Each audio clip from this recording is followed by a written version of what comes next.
Hi everyone, welcome back to my YouTube channel log with family. ಇವತ್ತು ಬೆಳಗ್ಗೆ ತಿಂಡಿ ನಾಷ್ಟ ಅಂತ ಏನೂ ಮಾಡೋಕ್ಕೆ ಹೋಗಿಲ್ಲ, ರೊಟ್ಟಿನೇ ಮಾಡ್ತಿದ್ದೀನಿ. ಸೊ UK ಮಂದಿಗೆಲ್ಲ ಕಂಪಲ್ಸರಿ ರೊಟ್ಟಿ ಬೇಕೇ ಬೇಕು, ಕಂಪಲ್ಸರಿ ಅಂತಲೇ ಹೇಳ್ಬೋದು. 3 ಹೊತ್ತು ರೊಟ್ಟಿ ಕೊಟ್ಟರು ಕಣ್ಣು ಮುಚ್ಕೊಂಡು ಆನಂದವಾಗಿ ತಿಂತೀವಿ. ಉತ್ತರ ಕರ್ನಾಟಕದವರು ಅಂದ್ರೆ ಹಾಗೆ ಅಲ್ವಾ, ರೊಟ್ಟಿಗೆ ಫೇಮಸ್ ಅಲ್ವಾ. ನಾವು ಡಿಗ್ರಿ ಮಾಡಿದ್ದೀವಿ ಅಂದರೂ ವೇಸ್ಟು, ರೊಟ್ಟಿ ಮಾಡೋಕ್ಕೆ ಬರಲಿಲ್ಲ ಅಂದರೆ. ಸೊ ರೊಟ್ಟಿ ಮಾಡಿದರೆ ನಾವು ಓದಿಲ್ಲ ಅಂದರೂ ಬೆಸ್ಟು ಈ ಕಡೆ. ಹಾಗೆ ಇವತ್ತು ಬೆಳಿಗ್ಗೆ ಒಂದು ಪಾರ್ಸಲ್ ಬಂತು. ಸೊ ಸೀರೆ ಕವರ್ನ ಆರ್ಡರ್ ಮಾಡಿದ್ದೆ. ತುಂಬ ಸೀರೆಗಳು ಹಾಗೆ ಕುಂತಿದೆ ಬೀರುಲಿ, ಎಲ್ಲ ಹಾಳಾಗುತ್ತೆ ಅಂತ ಹೇಳಿ ನಾನು ಕವರ್ನ ತರಿಸಿದ್ದೀನಿ. ಪಾರ್ಸಲ್ನ ಓಪನ್ ಮಾಡೋಣವಾ. ನಾನು ಓಪನ್ ಮಾಡ್ತಿದ್ದೀನಿ. ಈಗ ನೋಡ್ತಿರ್ಬೋದು, ಯಾವುದೇ ರೀತಿ ಪ್ರೊಫೆಷ್ನಲ್ ಅಲ್ಲ. ನಾವು UK ಮಂದಿ ಗೊತ್ತಲ್ವಾ, ಹರಿಬರಿಲೇ ಇರ್ತೀವಿ ಯಾವಾಗಲೂ. ಹಾಗೆ ಕಟ್ ಮಾಡ್ತಿದ್ದೀನಿ.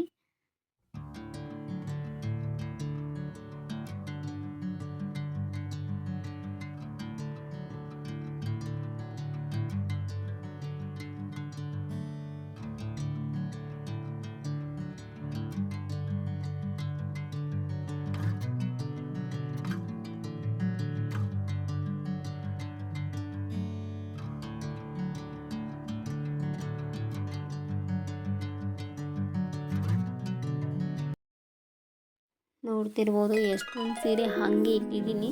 ಸೊ ತುಂಬ ಸೀರೆ ಎಲ್ಲ ಹಾಳಾಗ್ತಿದೆ ಅಂತ ಅನ್ನಿಸ್ತು, ಹಾಗಾಗಿ ಸೀರೆ ಕವರಲ್ಲಾದರೂ ಇಡೋಣ ಅಂತ ತರಿಸಿದ್ದೀನಿ.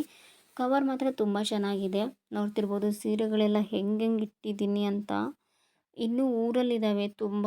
ಸೊ ಇಲ್ಲಿ ನಾವು ಜಾಬ್ ಮಾಡ್ತಾರಲ್ಲ ನಮ್ಮ ಮನೆಯವರು, ಹಾಗಾಗಿ ನಾವು ಇಲ್ಲೇ ಇರೋದ್ರಿಂದ ಅಲ್ಲಿನೂ ಇದ್ದಾವೆ ಇಲ್ಲಿನೂ ಇದ್ದಾವೆ, ಹಾಗಾಗಿ ಮೇಂಟೈನ್ ಮಾಡೋಕ್ಕಾಗ್ತಿಲ್ಲ ಸೀರೆಗಳನ್ನು. ಕವರ್ ಆದರೆ ತರಿಸೋಣ ಅಂತ ತರಿಸಿದ್ದೀನಿ. ನೋಡುವ ಎಷ್ಟು ದಿನ ಬಾಳಿಕೆ ಬರ್ತವೆ ಅಂತ. ಕವರ್ ಮಾತ್ರ ತುಂಬ ಚೆನ್ನಾಗಿದೆ ಅಂತಲೇ ಅನ್ನಿಸ್ತು. ನೋಡೋಣ. ಆದಷ್ಟು ಈ ಕವರಲ್ಲೆಲ್ಲ ಹಾಕಿರಬಾರ್ದು, ಸೀರೆಗಳೆಲ್ಲ ಹಾಳಾಗ್ತವೆ, ರೇಷ್ಮೆ ಸೀರೆಗಳು ಅಂತ ಹೇಳ್ತಾರೆ. ನಾನು ರೇಷ್ಮೆ ಸೀರೆ ಹಾಕಿಡ್ತಾ ಇಲ್ಲ. ಓನ್ಲಿ ಸಾಫ್ಟ್ ಸಿಲ್ಕ್ ಆಗಿರ್ಬೋದು, ಮಾಮೂಲಿ 2000 3000 ಒಳಗಡೆ ಸೀರೆ ಇರ್ತಾವಲ್ಲ, ಅದನ್ನು ಮಾತ್ರ ಇಡ್ತಿದ್ದೀನಿ. ನಾನು ಜಾಸ್ತಿ ರೇಷ್ಮೆ ಸೀರೆ ಎಲ್ಲ ಊರಲ್ಲಿ ಇಟ್ಟಿರೋದ್ರಿಂದ ಇಲ್ಲಿ ಯಾವುದೇ ರೇಷ್ಮೆ ಸೀರೆ ಇಲ್ಲ ನನ್ನ ಹತ್ರ. ಸೊ ಎಲ್ಲ ಇರೋದೆಲ್ಲ ಮಾಮೂಲಿನೇ, ಹಾಗಾಗಿ ತರಿಸಿದ್ದೀನಿ. ತುಂಬ ಚೆನ್ನಾಗಿದೆ. ಕವರ್ ಮಾತ್ರ ಸಖತ್ತಾಗಿದ್ದಾವೆ. ನನಗಂತೂ ತುಂಬ ಇಷ್ಟ ಆಯಿತು. ದೊಡ್ಡದಾಗೆ ಬಂದಿದೆ. ನಾನು ಎಲ್ಲಾದರೂ ಚಿಕ್ಕದು ಬರುತ್ತೇನೋ ಸೀರೆಗಳಿಗೆಲ್ಲ ಹಿಡಿಸುತ್ತೋ ಇಲ್ಲ ಅಂತ ಅಂದ್ಕೊಂಡಿದ್ದೆ. 24 ಕವರ್ಸ್ ಇದ್ದಾವೆ. ನಾನು ಆರ್ಡ್ರ್ ಮಾಡಿದ್ದು 250 ಸಮಥಿಂಗ್ 300 ಅಂದ್ಕೊಳ್ಳಿ. ಸೊ ಒಂದು ಸೀರೆಯಲ್ಲಿ 2 ಸೀರೆನ ಇಡ್ಬೋದು. ನೋಡ್ತಿರ್ಬೋದು ಯಾವ ರೀತಿ ಇಟ್ಟಿದ್ದೀನಿ ಅಂತ. ಸಖತ್ತಾಗಿದೆ ಮಾತ್ರ. ನನಗಂತೂ ತುಂಬಾ ಇಷ್ಟ ಆಯಿತು. ನಿಮಗೆ ಈ ಥರ ಸೀರೆ ಕವರ್ ಏನಾದರೂ ಬೇಕಿದ್ದರೆ ಕಮೆಂಟ್ ಮಾಡಿ ಲಿಂಕ್ ಅಂತ. ನಾನು ಲಿಂಕ್ನ ನಿಮಗೆ ಡೈರೆಕ್ಟಾಗಿಯೇ ಕಳಿಸ್ತೀನಿ. ತುಂಬ ಚೆನ್ನಾಗಿದ್ದಾವೆ ಮಾತ್ರ. ನನಗಂತೂ ಪರ್ಸ್ನಲಿ ತುಂಬ ಇಷ್ಟ ಆಯಿತು. ನೋಡ್ತಿರ್ಬೋದು ಎಷ್ಟು ಚೆನ್ನಾಗಿ ನೀಟಾಗಿ ಕಾಣ್ತಿದೆ ಅಲ್ವಾ, ಸಖತ್ತಾಗಿತ್ತು. ನನಗಂತೂ ಬೀರು ತೆಗೆದ್ರೆ ಸಾಕು ಸೀರೆಗಳು ಹೆಂಗೋ ಇಟ್ಟಿದ್ದೆ, ತುಂಬ ಬೇಜಾರಾಗೋದು. ಇವತ್ತು ಮಾತ್ರ ತುಂಬ ಖುಷಿ ಆಯಿತು. ಸಖತ್ತಾಗಿ ಕಾಣ್ತಾಯಿತ್ತು. ನನಗಂತೂ ತುಂಬಾ ಇಷ್ಟ ಆಯಿತು. ಇನ್ಮೇಲೆ ನನ್ನ ಸೀರೆಗಳು ಚೆನ್ನಾಗಿರ್ತವೆ, ನೋಡೋಕ್ಕೂ ಚೆನ್ನಾಗಿ ಅನಿಸುತ್ತೆ ಅಂತ ಭಾಳ ಇಷ್ಟ ಆಯ್ತು ನನಗೆ. ಸೀರೆ ಕವರೆಲ್ಲ ಹಾಕಿ ಊಟ ಮಾಡೋಣ ಅಂತ ಊಟ ಮಾಡ್ತಿದ್ದೀನಿ. ನೋಡ್ತಿರ್ಬೋದು ನಮ್ಮ ಉತ್ತರ ಕರ್ನಾಟಕ ಸ್ಪೆಷಲ್ ಊಟ ತುಂಬಾ ಸಖತ್ತಾಗಿರುತ್ತೆ. ಒಂಚೂರು ಮಧ್ಯಾಹ್ನ ಮಲಗೋಣ ಅಂತ ಮಲಗಿದ್ದೀನಿ. ನನ್ನ ಮಗ ಸ್ಕೂಲಿಂದ ಬಂದು ಹಾಗೆ ನಿಂತಿದ್ದಾನೆ, ಪಾಪ ಎಬ್ಬಿಸ್ತಾನೆ ಇಲ್ಲ. ಒಂಚೂರು ನನಗೆ ಸೌಂಡ್ ಆಯಿತು, ಎದ್ದೆ. ನೋಡ್ತಿರ್ಬೋದು ಯಾವ ರೀತಿ ನಿಂತಿದ್ದಾನೆ ಅಂತ. ಎಷ್ಟು ಒಳ್ಳೆ ಬುದ್ಧಿ ಅಲ್ವಾ ಇಷ್ಟು ಚಿಕ್ಕ ವಯಸ್ಸಿಗೆ. ನೋಡಿ ಹೆಂಗೆ ಮಾಡ್ತಿದ್ದೆ. ನಾನು ಎದ್ದು ಕ್ಯಾಮ್ರಾ ಹಿಡಿದ್ನಲ್ಲ, ಹಾಗಾಗಿ ಕ್ಯಾಮ್ರಾ ಶೈ ಅವನಿಗೆ ತುಂಬಾ. ನೋಡ್ತಿರ್ಬೋದು ಯಾವ ರೀತಿ ಕವರ್ ಮಾಡ್ಕೋತಿದ್ದಾನೆ ತನ್ನ ಫೇಸ್ನ. ಇದು ಯಾವ ಕಾಯಿ ಅಂತ ನಿಮಗೆ ಗೊತ್ತಾಯ್ತಾ? ಸೊ ನನಗೂ ಗೊತ್ತಾಗಿರಲಿಲ್ಲ. ನಮ್ಮನೆಯವ್ನು ತಂದು ಕೊಟ್ಟಾಗ ಇದು ಪಾಮ್ ಆಯಿಲ್ ಅಂತೆ, ಪಾಮ್ ಎಣ್ಣೆ ಅಡುಗೆಗೆಲ್ಲ ಬಳಸ್ತೀವಲ್ಲ ಆ ಕಾಯಿ ಅಂತೆ.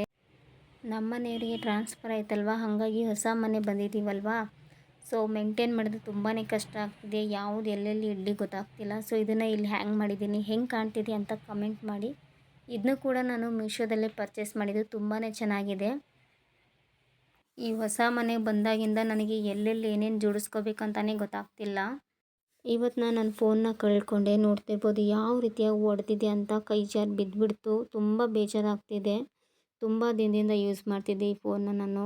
ಗೊತ್ತಿಲ್ಲ ಅದು ಹೆಂಗೆ ಕೈ ಜಾರಿ ಬಿತ್ತು ಅಂತ. ತುಂಬ ಬೇಜಾರಾಗ್ತಿತ್ತು. ಹಾಗಾಗಿ ವೇಟ್ ಆದರೂ ಚೆಕ್ ಮಾಡೋಣ, ಮನಸ್ಸಾದರೂ ಚೇಂಜ್ ಮಾಡ್ಕೊಳ್ಳೋಣ ಅಂತ ವೇಟ್ ಚೆಕ್ ಮಾಡ್ತಿದ್ದೀನಿ. ನೋಡ್ತಿರ್ಬೋದು ನನ್ನ ಮಗನ ವೇಟು ಅವನ ಹೈಟಿಗೆ ಕರೆಕ್ಟಾಗಿದ್ದಾನೆ, ಅವನ ವೆಯ್ಟು, ಹೈಟಿಗೆ, ಪರ್ಸ್ನಾಲಿಟಿಗೆ. ಮಕ್ಕಳು ತುಂಬ ಚೆನ್ನಾಗಿ ಬೆಳೆದ್ರೇನೆ ಅಲ್ವಾ ನಮಗೂ ಖುಷಿ ಆಗೋದು. ಇದು ನನ್ನ ವೆಯ್ಟ್ ಬಂದುಬಿಟ್ಟು 47.25 ಅಂತ.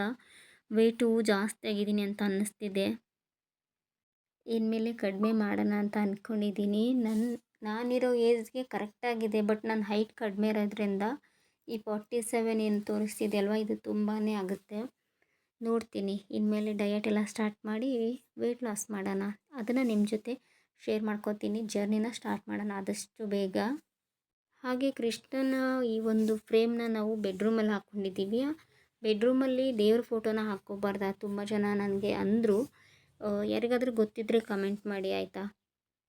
ಸಖತ್ ಬೇಜಾರಾಯಿತು ಇವತ್ತು. ನನ್ನ ಫೋನ್ನ ನಾನು ಒಡ್ಕೊಂಡೆ, ಅದು ಹೆಂಗೆ ಬಿತ್ತು ಅಂತಲೇ ಗೊತ್ತಾಗಲಿಲ್ಲ, ಕೈ ಜಾರಿ ಬಿದ್ದುಬಿಡ್ತು. ತುಂಬ ಬೇಜಾರಾಗ್ತಿದೆ. ಅದರಲ್ಲಿ ತುಂಬ ಮೆಮೊರಿ ಇದ್ದಾವೆ, ಇಮೇಜ್ ಆಗಿರ್ಬೋದು, ಫೋಟೋಗಳು, ವೀಡಿಯೋಸ್ಗಳು ತುಂಬಾ ಇದ್ದಾವೆ. ಅದೇ ಬೇಜಾರಲ್ಲಿ ಕಷಾಯನಾದರೂ ಮಾಡೋಣ, ಟೀ ಮಾಡು ಅಂತ ನನ್ನ ಮಕ್ಕಳು, ಆದರೆ ನಾನು ಟೀ ಅಲ್ಲಿನೇ ಕಷಾಯ ಮಾಡಿಕೊಡ್ತಿದ್ದೀನಿ. ನನ್ನ ಮಗ ಕುಡಿಯಲ್ಲ, ಕಹಿ ಕಹಿ ಅಂತಾನೆ. ಆದರೂ ಈ ಮಳೆಗಾಲಕ್ಕೆ ಇದು ಒಳ್ಳೆ ಮದ್ದು ಅಂತಲೇ ಹೇಳ್ಬೋದು. ನೆಗಡಿ, ಕೆಮ್ಮು ಏನಾದರೂ ಬಂದಿದ್ದರೆ, ಚಳಿ ಜ್ವರ ಬಂದರೂ ಕೂಡ ಕಡಿಮೆ ಆಗುತ್ತೆ.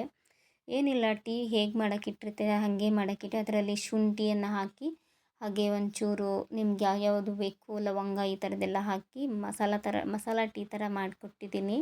ಬ್ಲ್ಯಾಕ್ ಟೀನೇ ಬೆಸ್ಟ್ ಇದಕ್ಕೆಲ್ಲ ಹಾಲು ಹಾಕಿದರೆ ಅಷ್ಟು ಚೆನ್ನಾಗಿ ಅನಿಸಲ್ಲ, ಬಿಕಾಸ್ ಇದು ಕಹಿಯಾಗಿರುತ್ತಲ್ವ. ಹಾಗಾಗಿ ನನ್ನ ಮಗ ಕುಡಿಯೋಕ್ಕೆ ಬೇಡ ಮಮ್ಮಿ ಅಂತಾನೆ. ಆದರೂ ನಾನು ಈ ಥರನೇ ಮಾಡಿಕೊಡ್ತೀನಿ ಈ ಟೈಮಲ್ಲಿ, ಬಿಕಾಸ್ ಅವ್ರ ಹೆಲ್ತ್ ಎಲ್ಲ ಹಾಳಾಗಬಾರ್ದಲ್ವ, ಸ್ಕೂಲಿಗೆಲ್ಲ ಹೋಗ್ತಿರ್ತಾರೆ, ನೆಗಡಿ ಕೆಮ್ಮು ಆಗಬಾರ್ದು ಅಂತ.